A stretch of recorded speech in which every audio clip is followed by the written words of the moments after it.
अमंगल में मंगल की चर्चा हुई है, अमंगल में मंगल की चर्चा हुई है। लिख तुलसी ने मानस की शोभा बढ़ाई। ज्ञानियों में अहंकार शोभा न देता, जैसे भिखारी के गर्दन में टाई। अहंकार विनाश का जड़ होता, अहंकार रावण की लंका जलाई। कहता बिहारी अहंकार त्यागो, तू है मेरा भाई मैं हूँ तेरा भाई।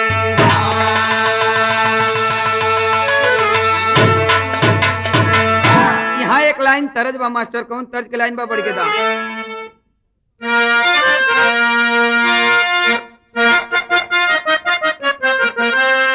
वाह वाह, यह तरज का लाइन बा कि अरे कौन फूल दिल कस है, कौन फूल दिल कस है, ये तितलियां समझती है। कौन फूल दिल कस है, वाह वाह या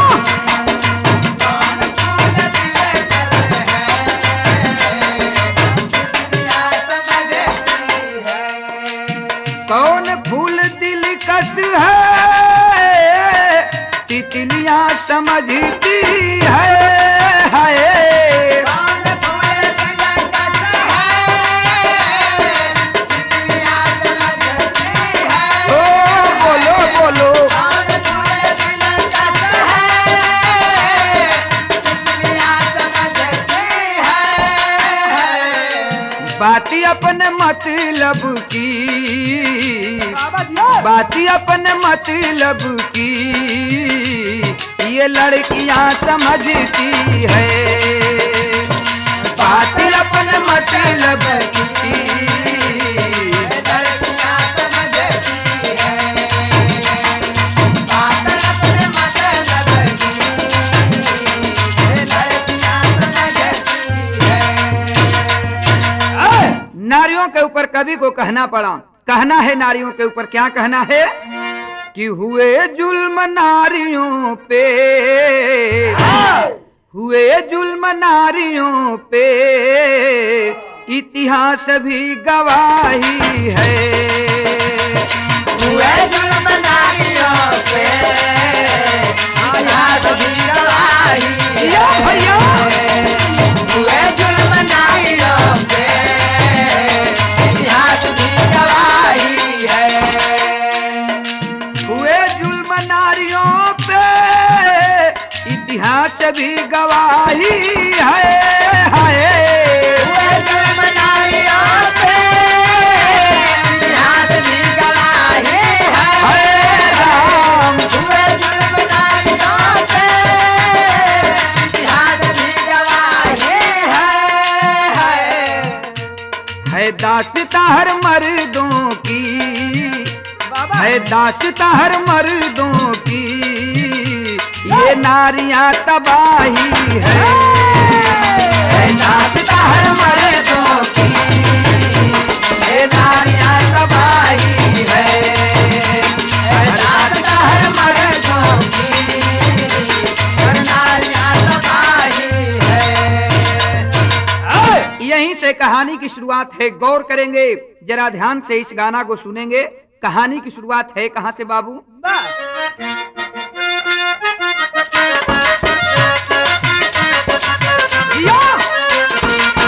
ऋषि मुनियों ने मेरे देश को संवारा है, सभी देशों से प्यारा भारत देश न्यारा है।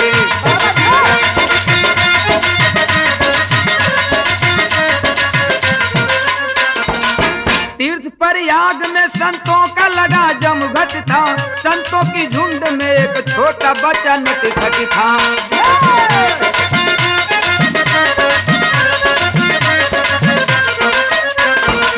कौन बच सकता है परमात्मा के माया से, वो बच्चा वंचित रहा माँ बाप के साया से।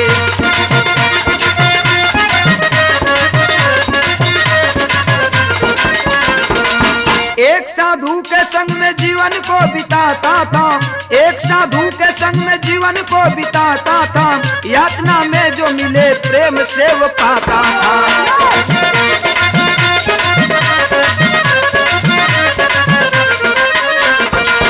एक रोज बाबा से धोबी की कथा सुन करके, एक रोज बाबा से धोबी की कथा सुन करके, बच्चे ने तर्क में चौपाई दिया चुन करके।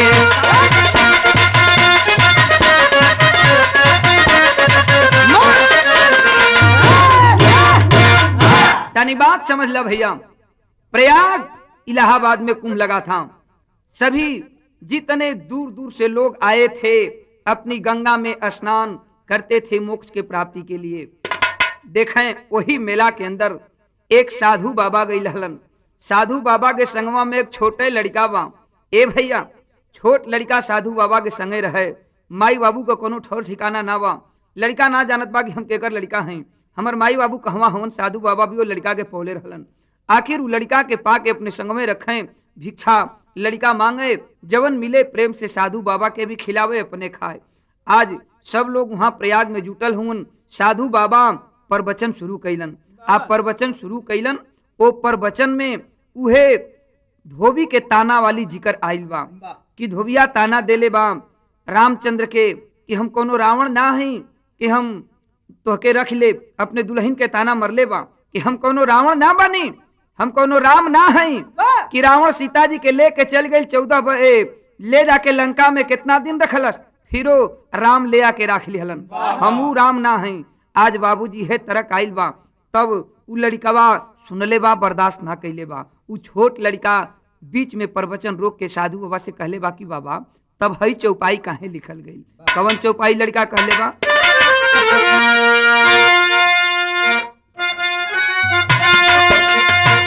बाबा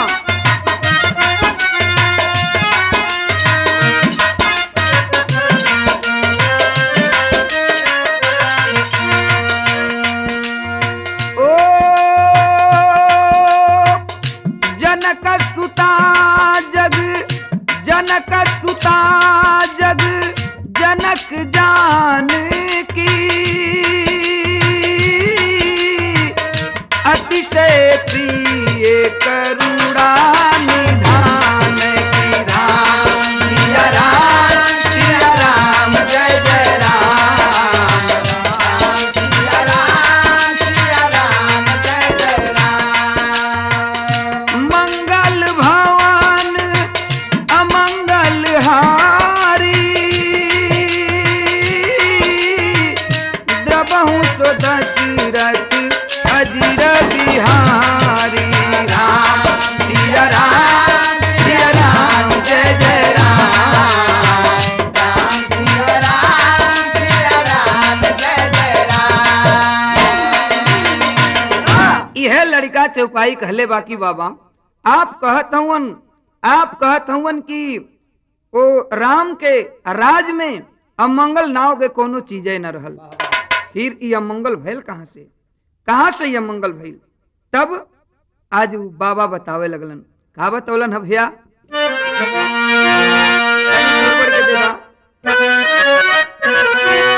यहाँ एक लाइन तरज बा, फिल्म का नाम बा छोटे सरकार। बड़ा रेडियो रिकॉर्ड में बजत बा। का बजत बा भैया?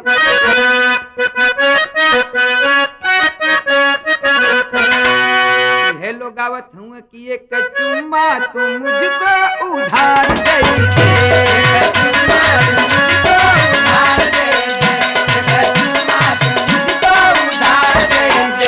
एक चुम्मा तू मुझको उधार दे दे, एक चुम्मा तू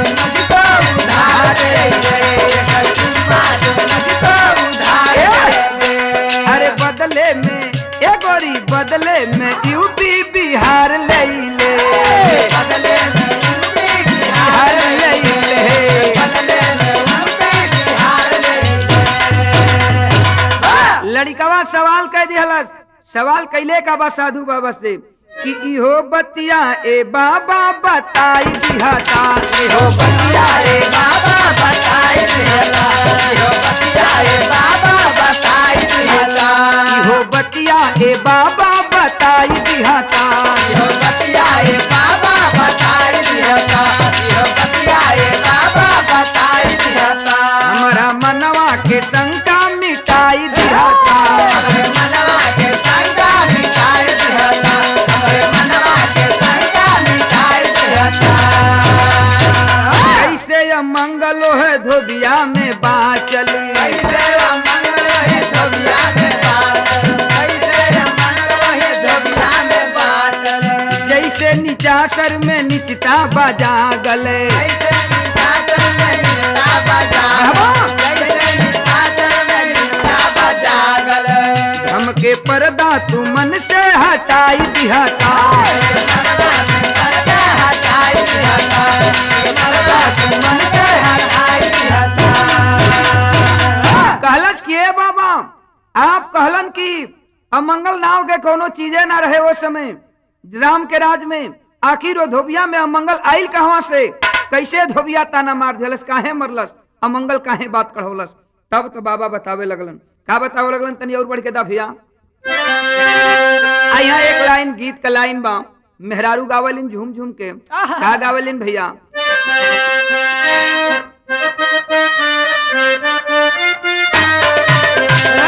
यह तरज के लाइन बाकी केनिया से आवेला बाबा के तितिलावा हो, बाबा के तितिलावा हो, केनिया ले आवेला बाबा के तितिलावा हो, केनिया ले आवेला बाबा के तितिलावा हो, केनिया ले आवेला बाबा के तितिलावा हो, केनिया ले आवेला बाबा के तितिलावा हो।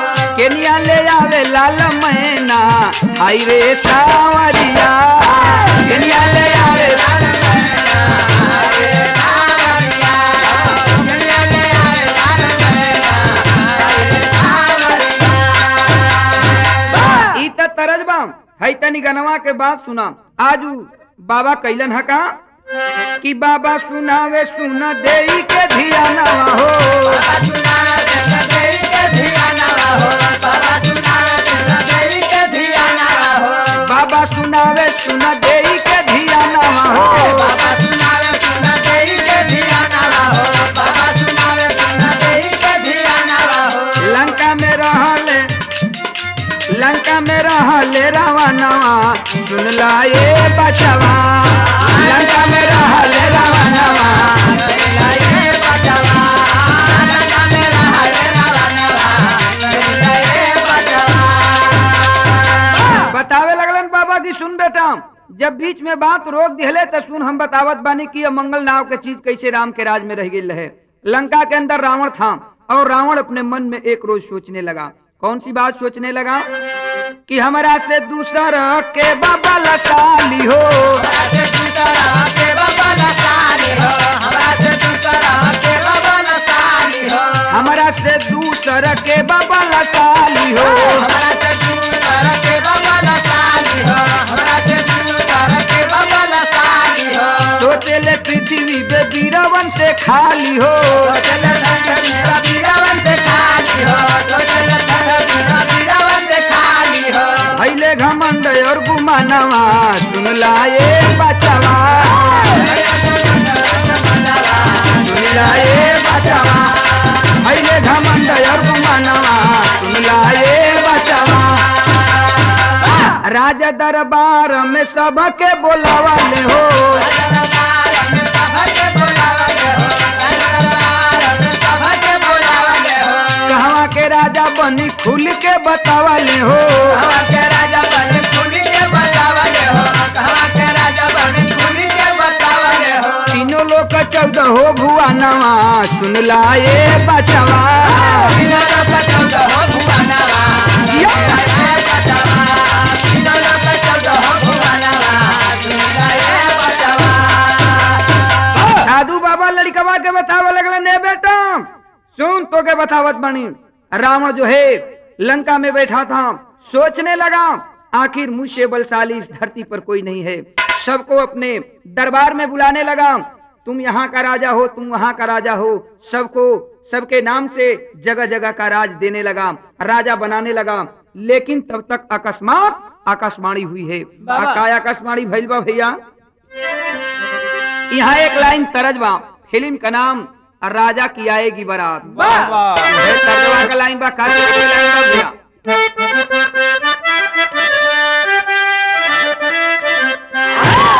यह तरज का लाइन बा बाबू रमेश कि राजा की आएगी बारात, राजा की आएगी बारात मेरे आंगन में, राजा की आएगी बारात मेरे आंगन में, राजा की आई है बारात मेरे आंगन में। आकाशवाणी हुआ है। कौन बात के आकाशवाणी भैल बा भैया? कि हुआ आकाशवाणी दे ध्यान, रावण झनक गया, हुआ आकाशवाणी दे ध्यान, रावण झनक गया, हुआ आकाशवाणी दे ध्यान, रावण झनक गया।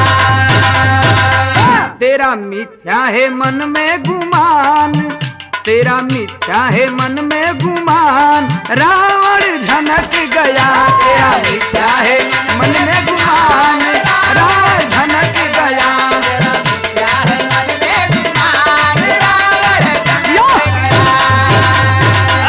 आकाशवाणी हुई है कि रे रावण, झूठमूठ का तुम अपने मन में ही राजा बन रहे हो ना, सोच रहे हो कि तेरे जैसा बलशाली इस धरती पर कोई नहीं है। तो सुन, तेरा ये गुमान, तेरा ये घमंड, तेरा ये गुमान और तेरा ये घमंड बेकार है।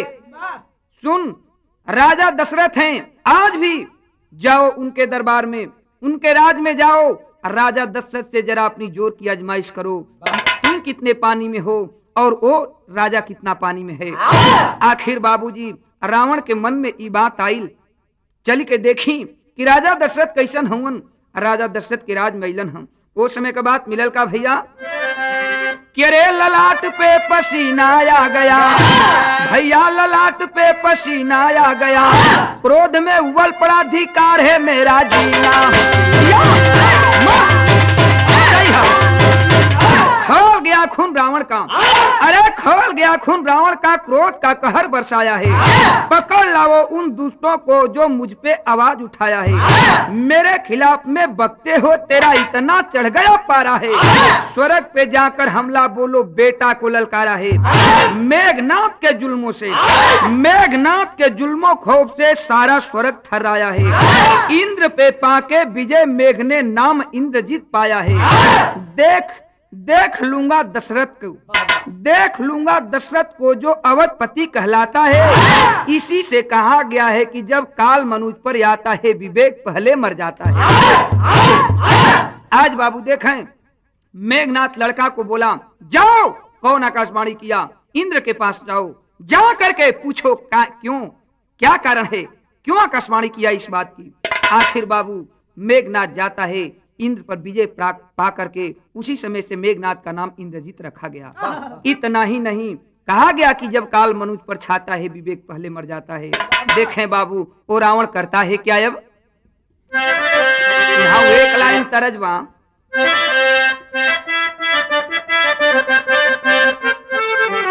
वाह वाह,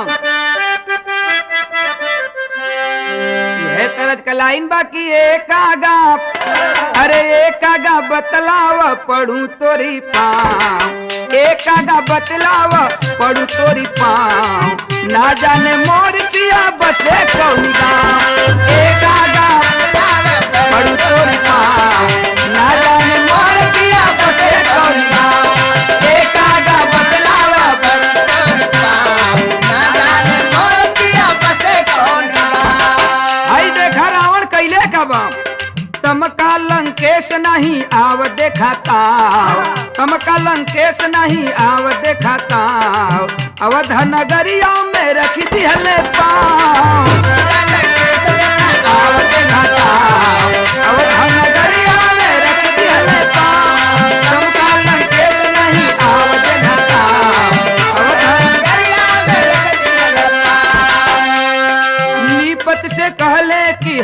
कुछ चाही कहले कि मांगला होई ना नहीं नाही निकट से कहले कि हमके कुछ चाही कहले कि मांगला होई नहीं नाही हमहू मिटा देब करे जवा के घाव हमहू मिटा देब करे जवा के घाव अवध नगरिया में रख दिहले पार समगा लंकेश नहीं आवत घाटा समगा लंकेश नहीं रख दिहले पार। आज बाबू देखें नतीजा ये निकला कि आज रावण चल दिया है, राजा दशरथ के राज में आया है। आज जब राजा दशरथ के राज में अइलन हाँ, राजा दशरथ से कहलन कि अपन ब्राह्मण के भेष बनौले हुन, रूप बदलले हुन रावण। राजा दशरथ से कहलन कि सुना राजा, हम तो से कुछ मांगे बदे आइल बनी। आज जब इतनी बात कहलन तो राजा दशरथ कहलन हका कि बन के भिखरिया रावण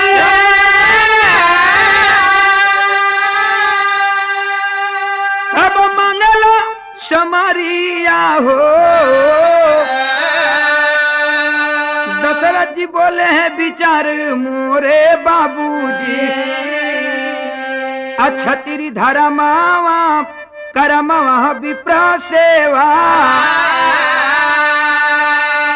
कैसे करब हम प्रहार मोरे बाबूजी। जोर जमावे के गर इच्छा होई मानावा में नहीं करब हम हुई न कर मोरे बाबूजी। बिना गलती के ब्राह्मण से करब न लड़ाइया हो, बाकी दैव पनिया बिगाड़ मोरे बाबूजी। आज बाबूजी देखें रावण जो है दशरथ से कहता है कि मैं तुझसे लड़ना चाहता हूँ। रावण से हाथ जोड़ के दशरथ कहलन की सरकार आप तो ब्राह्मण है ना, और क्षत्रियों का ये धर्म नहीं होता है कि एक ब्राह्मण पर वार करे, मैं कैसे वार कर सकता हूँ। लेकिन ठीक है, जब आप मुझे मेरी जोर को मेरी ताकत को देखना चाहते हैं तो इसके लिए मैं इनकार नहीं करूंगा। आइए ठीक है, आप मेरी ताकत दिखना चाहते हैं तो मैं लड़ूंगा नहीं, लेकिन अपनी ताकत दिखा दूंगा कि मेरे अंदर कितना ताकत है। आखिर कैलन हका बाबू यहाँ तर्जबा एक लाइन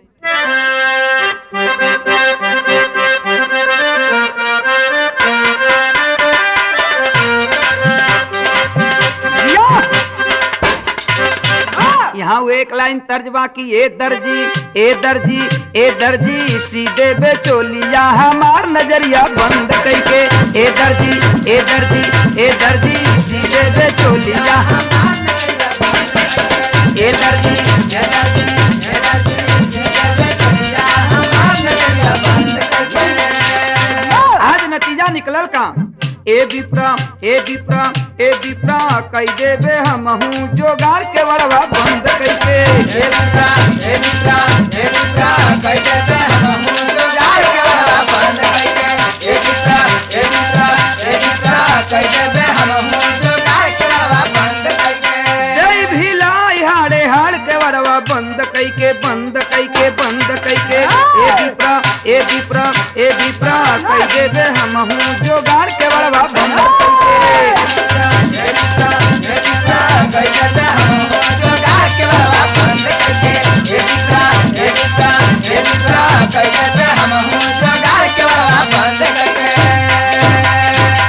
आज राजा दशरथ कैलन है का कि घोड़वन के हाथा वाला फटक देखावलन।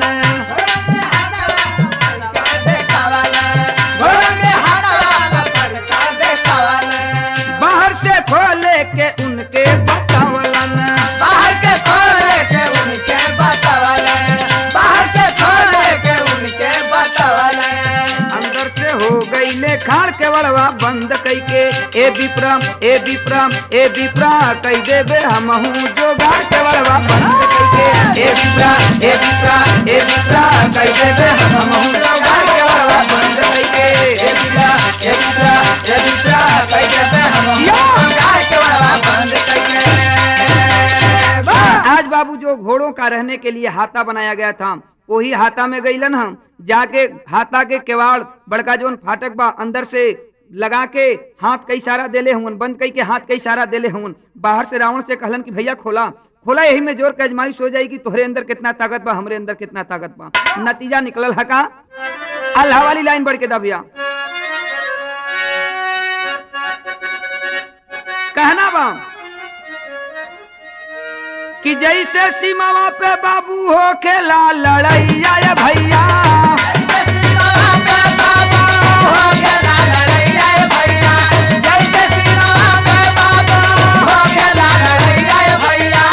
वही करे दूनो दला भैले हो तैयारी,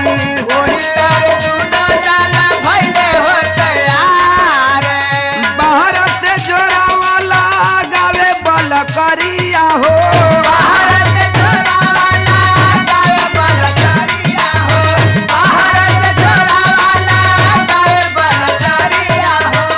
जहवा से नीर होई जीत अउरी हारी,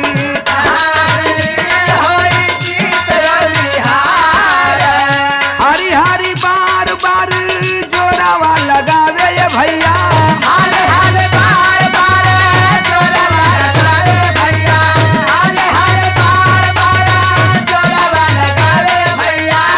कर कर पसीना बाबू छूटे लाली लारी जिया। आज रावण कुलाच पर कुलाच मार रहा है, बाहर से फाटक खोलने का कोशिश कर रहा है, लेकिन रावण से फाटक खुलल ना बा। छेरदवाली पर चढ़ के देखत बा त राजा दशरथ खाली हाथ के इशारा से खड़ा हुवन। रावण के बाबू समझ में आ गई कि हमसे ज्यादा बलवान राजा दशरथ हुवन, मुंह चुरा के भागल बा। लेकिन भागत भागत आखिर वही राज में ओके रात हो चुकल बा। एक ठे धोबी के घरे गइल बा। आ जब धोबी आगे घरे गइल बा, ब्राह्मण के भेष में कैसो रात बितावे के कहले बा, रात त बितौले बा, लेकिन ओकर धोबिनिया जौन बे तनी चटकदार बे, तनी चटकदार बे बाबू। जवानी का जोश में आखिर धोबिनिया के साथे उ रावणवा बलात्कार कह देले बा। जब रावण बाबूजी धोबिन के साथ बलात्कार कर दिया है, आखिर रावण के शरीर से धोबिनी के पेट के अंदर गर्भ रह चुका है। रावण तो सुबह होते ही चला गया। लाज में आकर के वो धोबिन किसी से नहीं बताई। आखिर वही रावण का जो गर्भ रुका था उसके पेट में, आज ओ धोबिनिया के एक ठे लड़का भइल बा, जौन उहे धोबिया भइल बाटे, जौन की उहे धोबिया ताना मरले बा। राम जी के ताना मरले बा कि हम राम जी ना हैं। जौन की रावण सीता जी के लेके चली गई, ले आके फिर राख लियलन। तो वे साधु जी कहलन कि बचवा उहे रावणवा के अमंगल चीज राम के राज में भी अभी उ धोबिया रह गई रहे। तो गाना के अंतिम प्रमाण में कहना बा का, यही से कहल गई, पूत पिता पे घोड़ा ईठी के बतिया, गौ पे पूत पिता पे घोड़ा ईठी के बतिया, राम सीता संग धोबिया कैले बाघतिया।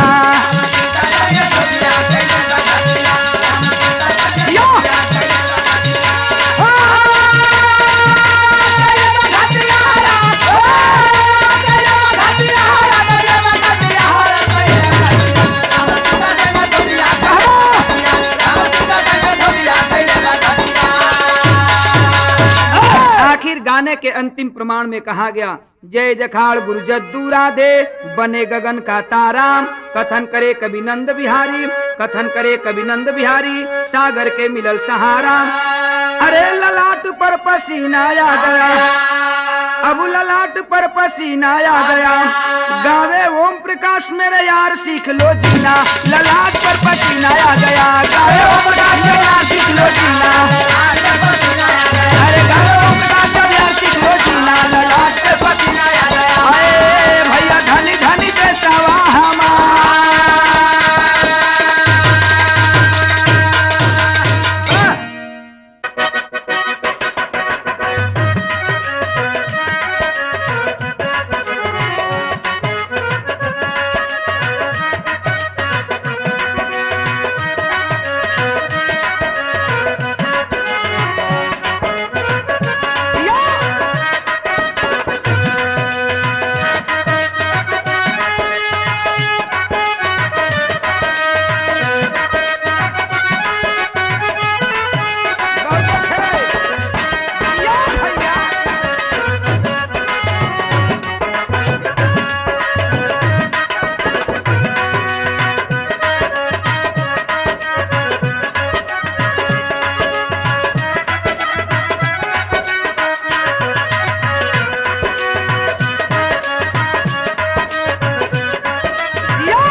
ये गाना रामचरित मानस के चौपाई के आधार के ऊपर लिखा गया है। गौर करेंगे जरा, सुनेंगे। भक्ति रस का गाना है। कहना है कवि का, कहे कई जैसी माता हुई ना कोई विश्व में, कहे कई जैसी माता हुई ना कोई विश्व में, जिसको दुनिया कलंकित बताती है भ्राता। दानों खुशी पर द्रवित है धरातल, सत्य से सिंही जगत में बने जन्मदाता। आह संतों की हरि को बुलाने लगी, आए अवध में प्रभु जग के दाता। जन्म लेने से पहले बचन बद श्री भक्तिनी, पूजनीय कर्म की कह कई जग की माता।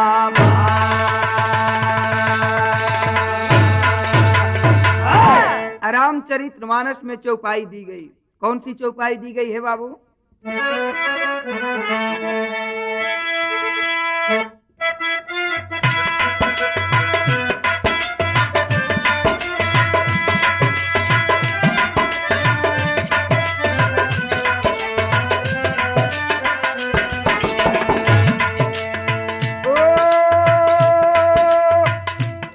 जब होई धर्म की हानि,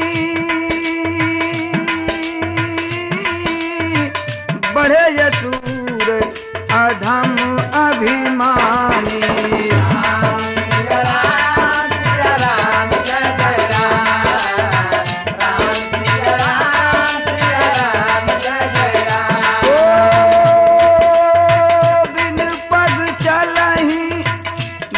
पग चलही सुनही बिन काना, बिन करे कर्म करे विधि नाना।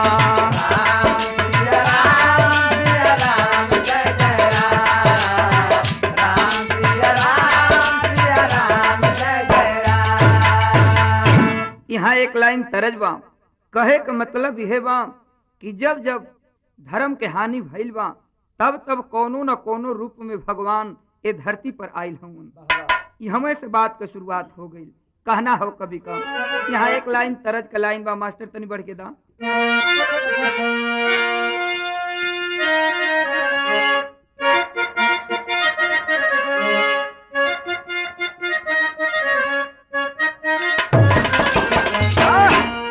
यह तरज का लाइन बा बाबा कि अरे बर बौरा देखली, बर बौरा देखली गौरा के घरावा, डरवा लागे माई रे।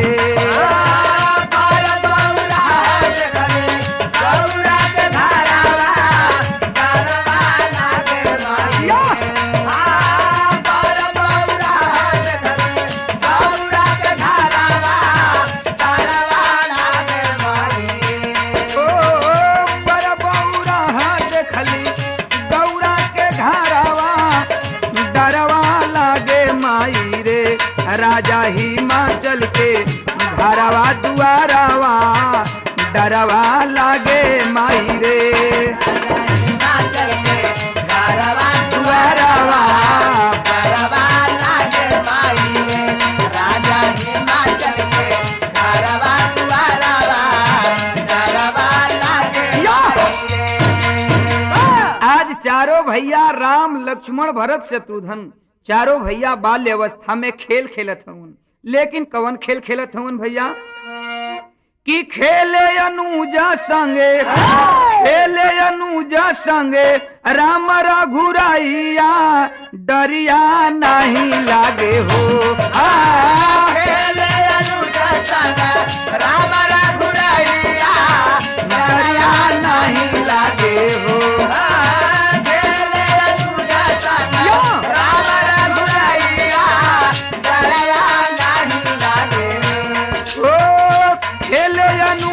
संगे राम रघुराइया, डरिया नहीं लागे हो। खेले खेलत तब आज बल करिया, डरिया नहीं लागे हो। खेल खेलत तब आज बल करिया, डरिया नहीं लागे हो।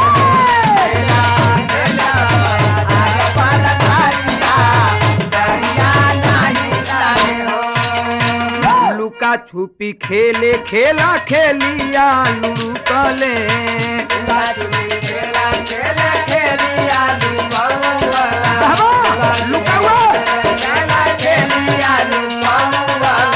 लुका छुपी खेले खेला खेलिया लुकौले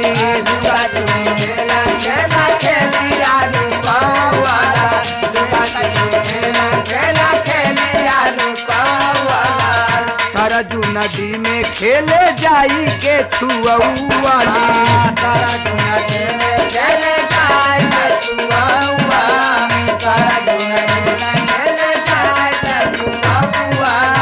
पकड़ा घरियार के पानी में पयरिया दरिया नहीं लागे हो पकड़ा घरियार के पानी में पयरिया दरिया नहीं लागे पकड़ा घरियार के पानी में पयरिया दरिया नहीं लागे पकड़ा घरियार के पानी में पयरिया दरिया नहीं लागे हो खेले खेला तब आज बल करिया दरिया नहीं लागे हो खेला खेले आज बल करिया दरिया नहीं लागे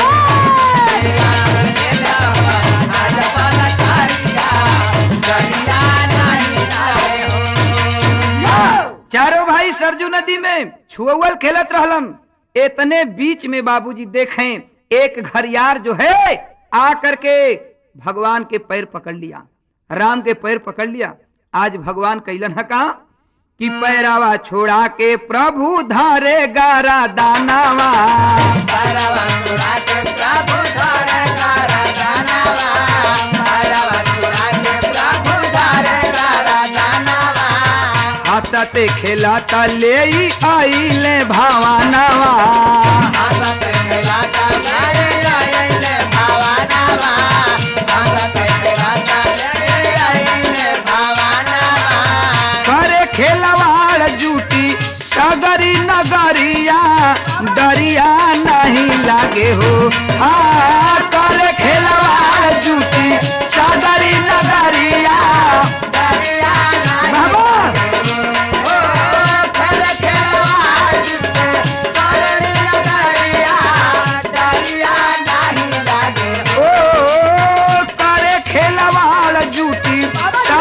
दरिया दरिया नहीं लागे हो खेले खेला तब आज बल करिया दरिया नहीं लागे हो खेले खेला तब आज बल करिया दरिया नहीं लागे।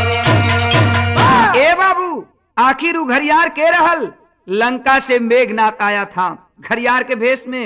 आ वो घरियार के काखी में राम दबौलन दरबार में लेके चल गईलन।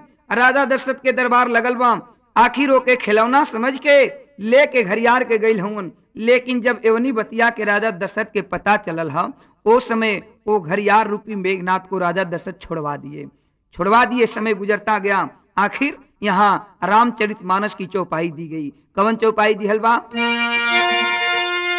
कि होई है वही जो राम रचि राखा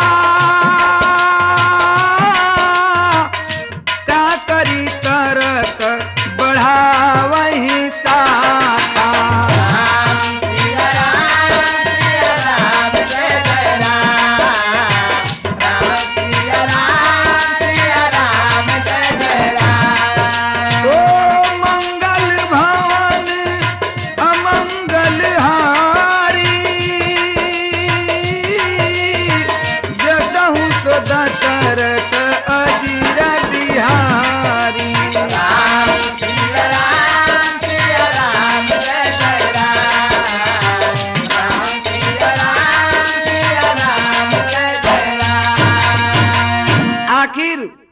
कहल जला कि कोटि करा चतुराई विधि के लिखा मीट न जाई उहे होई जवन राम चाहियन। समय गुजरत चल गई। आखिर बाबू देखें दशरथ के वरदान देने के अनुसार कैकेयी आज अपना वरदान मांगती है कहती है। तो वो समय के बाद मिलल का भैया आई हम एक लाइन तरज दिहल गई। का तरज दिहल गई मास्टर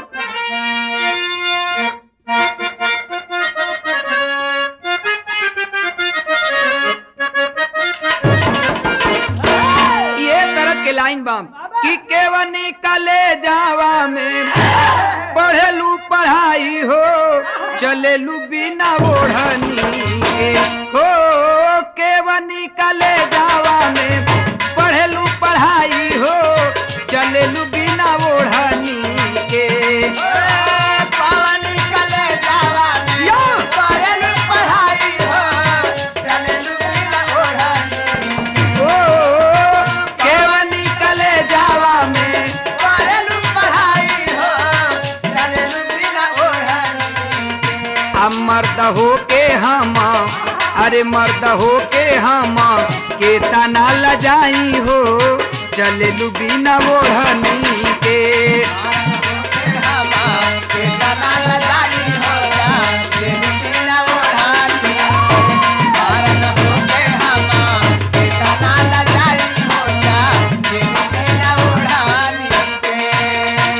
ये हवर चारू भैया धीरे धीरे जवान होके लगलन जाके पढ़ाई करे लगलन। उस समय के बात मिलल का भैया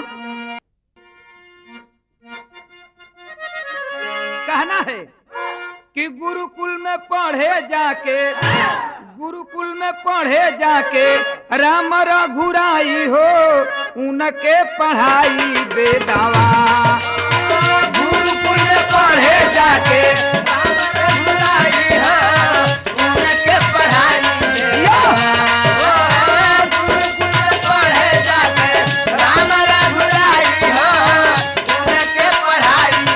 ओ गुरुकुल में पढ़े जाके राम रघुराई हो उनके पढ़ाई बेदावा छठी धर्म बाटे तुहरो लड़ाई हो उनके पढ़ाई बेदावा छठी धर्म बाटे तुहरो लड़ाई हो यो भैया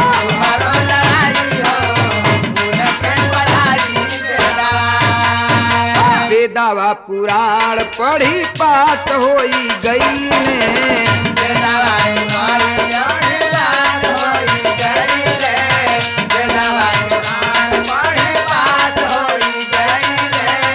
जपत नारायण तब नारद आई गईले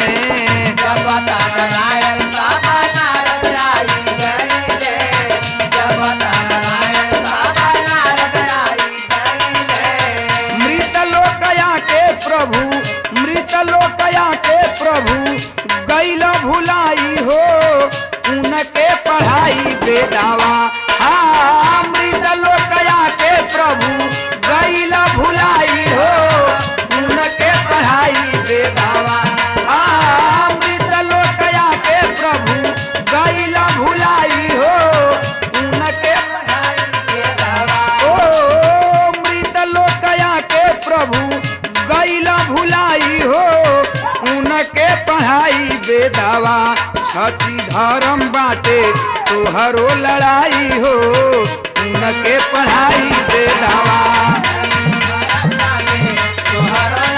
बाबा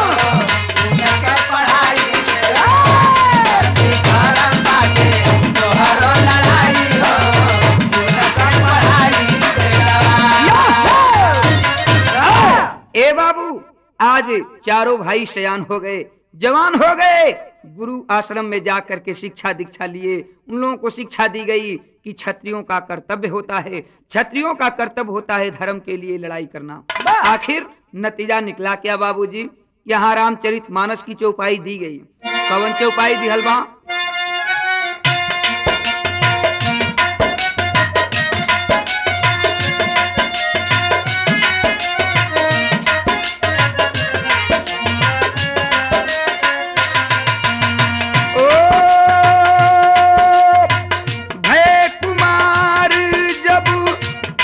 सब भ्राता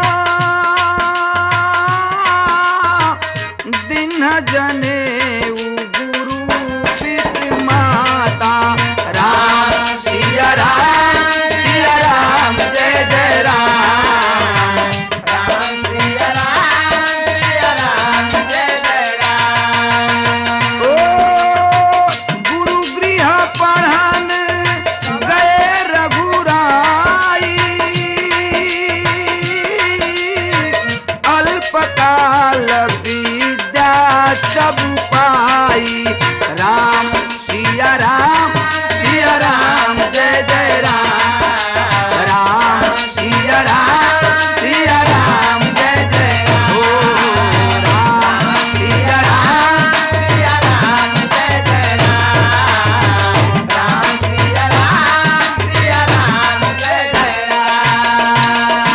आखिर बाबूजी वो भी दिन आ गया जबकि राजा दशरथ चारों भाइयों को बुला करके जनेऊ दे दिए। अब कहने लगे कि बेटा मैं पुराना हो चुका, अब यहाँ का राजा श्री रामचंद्र को बना दिया जाए। लेकिन नतीजा निकलल का भैया। यहाँ एक लाइन है तरज बा, का तरज के लाइन बा बाबू।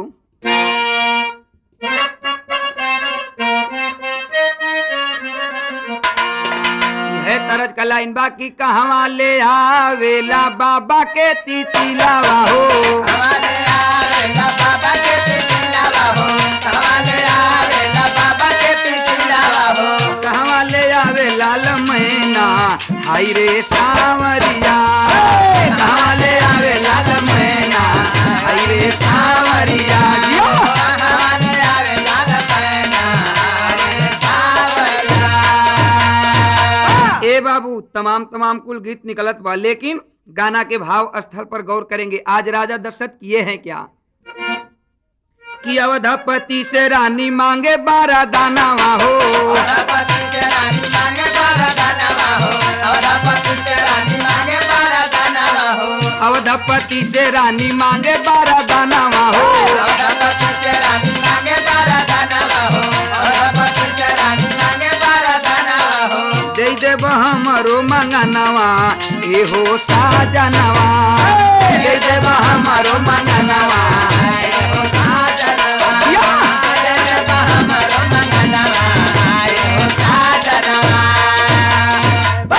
आज बाबूजी कैकई जब राम को राजा बनाने के लिए तैयारी होने लगा, उस समय कैकई राजा दशरथ के बुला के कहलिन हम, का कहलिन हम, बचन बधाए रानी बोली है बचनिया हो, बचना बधाए रानी बोले है बचनिया हो, बचना बधाए रानी बोले है बचनिया हो, नारी स्वभाव धरी राजा की चरनिया हो, नारी स्वभाव धरी राजा की चरनिया हो, नारी स्वभाव धरी राजा की चरनिया हो, झरझर बरी से नया नवा ए हो साजनवा, झरझर बरी से नया नवा आए हो साजनवा, घर घर बारी से नया नवा, आए हो साजनवा। आज तिरिया चरित्र कैकई लगा दिहली। कहल जाला कि तिरिया चरित्रम दैवो न जाने तिरिया के चरित्र भगवान के भी पता ना चलल। कहलिन कि जवन आप हमसे वादा कैले रहलन आप हमके ऊ वरदान में दे दा, आप हमके ऊ वरदान में दे दा। लेकिन बाबू देखें आज नतीजा निकला है क्या। तब राजा दशरथ कहलन की मांग लो कैकई, मांग लो तुम्हें क्या चाहिए। अरे चौपाई में दिया गया बाबू रामचरितमानस के अंदर क्या दिया गया।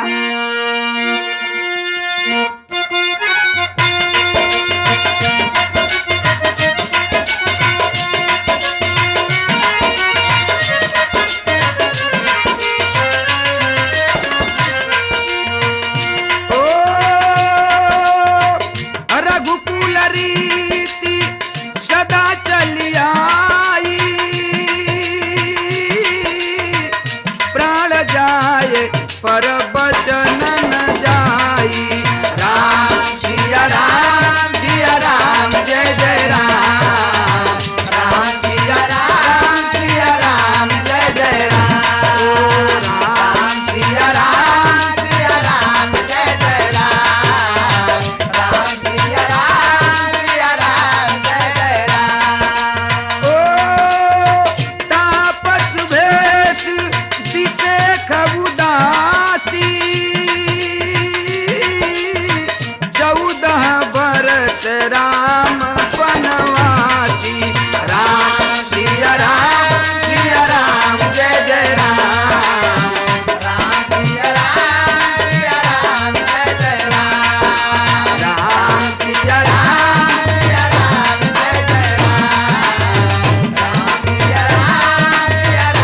जय जय राम।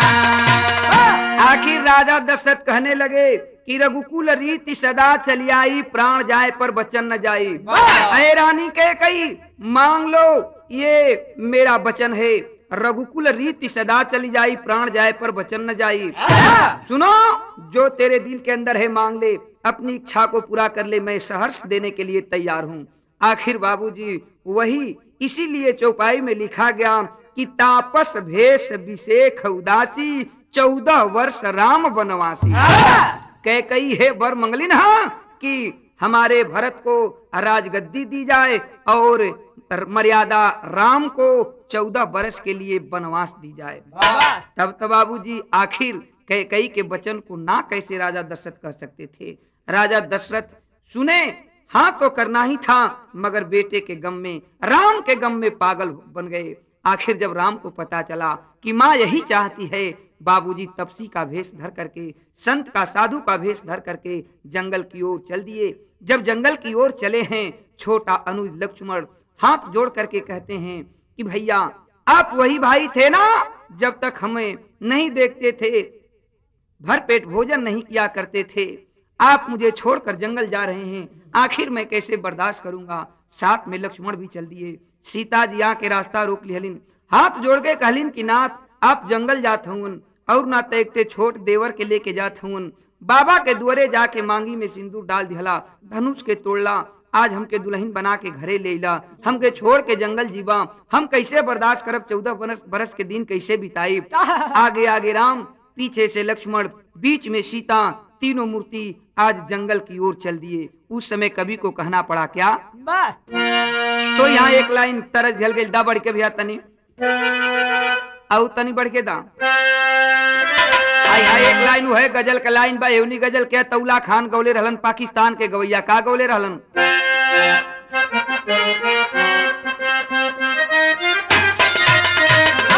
है तरज का लाइन बाकी, बेदर्दी से प्यार का सहारा ना मिला, सहारा ना मिला, ऐसा बिछड़ा जो मुझसे दोबारा ना मिला। बेदर्दी से प्यार का सहारा ना मिला, सहारा ना मिला, ऐसा बिछड़ा जो मुझसे दोबारा ना मिला। बेदर्दी से प्यार का सहारा ना मिला, सहारा ना मिला, ऐसा बिछड़ा जो मुझसे दोबारा ना मिला। गाने का भाव दिया गया, कहना है कवि का कि दर्द दिल में रहम का ठिकाना ना रहा, ठिकाना ना रहा, चले बन को प्रभु कोई बेगाना ना रहा। दर्द दिल में रहम का ठिकाना ना रहा, ठिकाना ना रहा, चले बन को प्रभु कोई बेगाना ना रहा। दर्द दिल में रहम का ठिकाना ना रहा, ठिकाना ना रहा, चले बन को प्रभु कोई बेगाना ना रहा। अरे दर्द दिल में रहम का ठिकाना ना रहा, ठिकाना ना रहा, चले बन को प्रभु कोई बेगाना ना रहा। दर्द दिल में रहम का ठिकाना ना रहा, ठिकाना ना रहा, चले बन को प्रभु कोई बेगाना ना रहा। दर्द दिल में रहम का ठिकाना ना रहा, ठिकाना ना रहा, चले बन को प्रभु कोई बेगाना ना रहा। आज बाबूजी देखें, भगवान छोट भाई लक्ष्मण को लेकर के, माँ सीता को लेकर के चल दिए, जंगल की ओर चले गए। जंगल में जाकर के 14 वर्ष का दिन बिताए, जिसमें कि सीता जी का हरण रावण ने किया। आखिर मर्यादा पुरुषोत्तम राम जा करके लंका पर विजय प्राप्त किए, रावण का नाश किए। तो कवि को कहना पड़ा क्या, अंतिम लाइन में कहना बा, तनी से और बढ़ के दा भैया। अरे हुआ नाश लंका नारी ढारे यसिया, हुआ नाश लंका नारी ढारे यसिया, अब ही शंकर के पजरवा रावण की लसिया।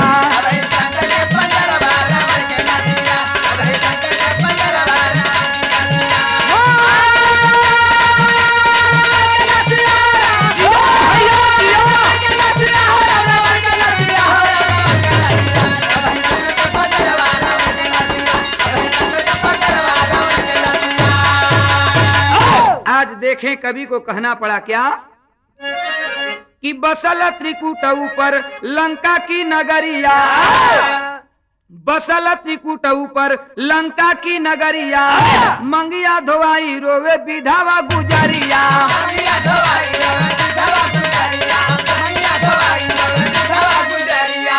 अरे संत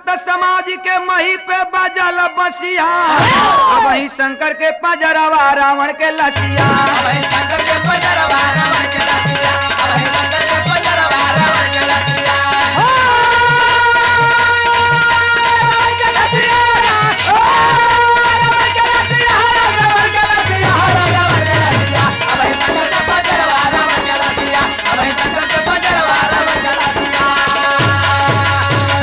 आज भी बाबू अखबार वगैरह में निकला करता है कि चाइना के पास मैंटेमरी गुफा है, उसी पर रावण की आज भी ठटरी मौजूद है, वाह, वाह। लाश पड़ी हुई है।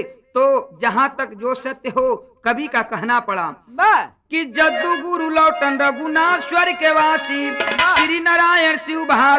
श्री नारायण शिव बहादुर मांगे अंत में काशी विष्णु महेंद्र पाल के जग में बाजल बसिया अब वही शंकर के पजरवा रावण के लसिया शंकर के पजरवा रावण के लसिया